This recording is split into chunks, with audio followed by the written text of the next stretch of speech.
That day was the first step on a journey that led to my ordination as a priest in the Church of England. But what I didn't know then was that these Gospels were only a fraction of the information we have about Jesus. In fact, over the last century, discoveries here in the Egyptian deserts have revealed that in the first 400 years after Jesus' death, there were in existence more than 20 Gospels, 15 apocalypses, and nearly 50 other texts about Jesus. So why do we only know of the ones in the New Testament? This is the story of a battle of words that spread across continents, that led to intrigue, forgery, condemnation. A battle in which texts fought against each other for acceptance in a fledgling faith. And what was at stake was the kind of faith that Christianity would turn out to be. If the Gospel of Peter had won out, Christians today might believe that Jesus never died. If the Gospel of Philip had won, Mary Magdalene might have been hailed as the first pope. If the infancy narrative of James had been accepted, I would have learned in Sunday school that a child called Jesus caused his teacher to wither on the spot just for reprimanding him in class. In fact, if any of the different texts had ended up in the New Testament, Christianity today would look very different, or perhaps it wouldn't have survived at all.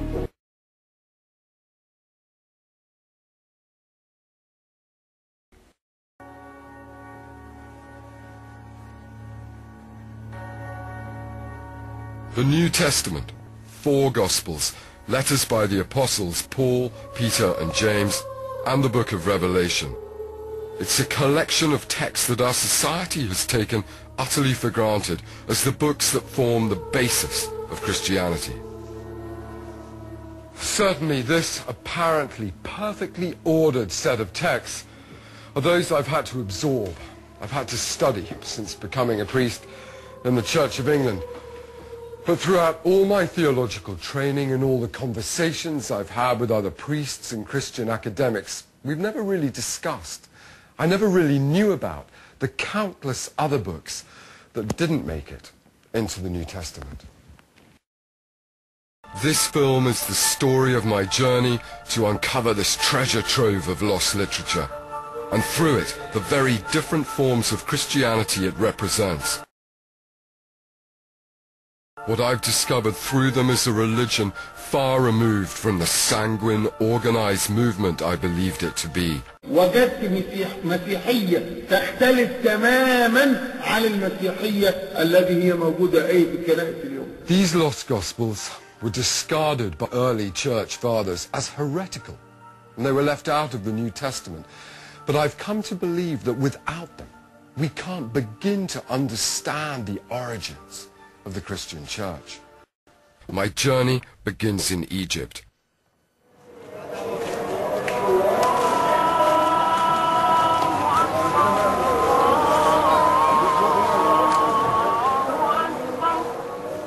The metropolis of Alexandria was home to Athanasius, one of the most powerful and colourful Christian bishops in history, who lived and worked in the city in the 4th century AD.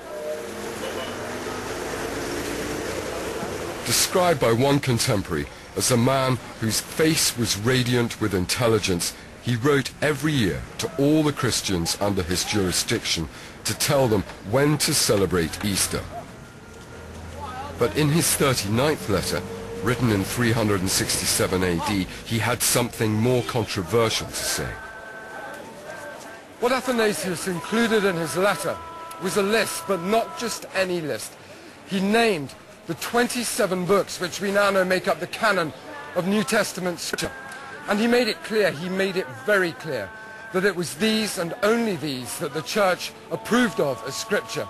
Any other book, he said, should not be read. At a single stroke, he condemned a wealth of literature that had, up until that point, been regarded as Christian. The Gospels of Matthew, Mark, Luke and John were permitted, but those of Mary, Philip and Peter were condemned. The Acts of the Apostles was considered to be educational, but the Acts of Tekla was shunned. The first and second letters of Paul to the Corinthians were allowed, but I'm afraid the third one didn't make it. Athanasius's edict was remarkable because it was the first time anyone in the top echelons of the church hierarchy had suggested that only certain books would be tolerated. And for nearly 2,000 years, those texts that the bishop banned remained a complete mystery to us. Really, all we have was scant references to them, found in the writings of their enemies, the early church fathers, who only mentioned them purely to condemn them and to warn his congregation of the erroneous teachings they contained. And perhaps this might have remained the case if it wasn't for a chance find in December 1945, a discovery that forced scholars to completely rethink the nature of early Christianity. الله أكبر. هذا الاكتشاف لنجع حماد 45 غير تماما الفكرة على المسيحية الأولى في هذا العصر، في العصر الأول، في القرن الأول والقرن الثاني. ليه؟ لأن كانوا لا يؤمنوا ولا ببنوة المسيح لله ولا بألوهية المسيح ولا الموضوع الصلب. يسوع كان عبد ورسول الله. 300 miles south of Cairo, close to the Nile, is an area called Nagamadi. It's an extraordinary place, made more so by what was found buried here just over 60 years ago. A library of papyri books containing more than 50 individual works from early Christianity, the majority previously unknown. I've come here with Professor Bart Ehrman, who's devoted the last 30 years to studying this period of history. Well, this is where they discovered the manuscripts. There were 7 farmhands from the nearby village of Al-Qasar who were out digging for sabak, which is nitrate-rich soil in this area that they use for fertilizer.